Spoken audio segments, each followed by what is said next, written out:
Hello everyone, welcome back to IndianCoding.com. Today we are going to study about limit the results. Okay, so let's see what is it.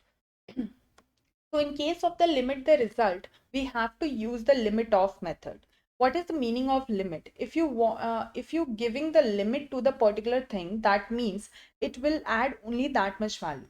So for example, you are giving just 2.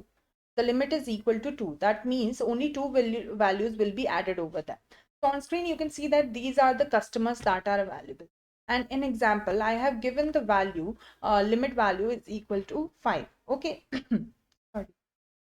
So if the limit value is equal to 5, I have already provided, then only the first 5 value will be added. Okay. So let me just write it here and then you will be able to understand.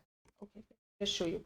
So on screen, you can see as many values as you added, it will provide you that much value only. So here on screen, you can see that only the 5 values are available. If I'm writing 2 values, there I am giving 2 values.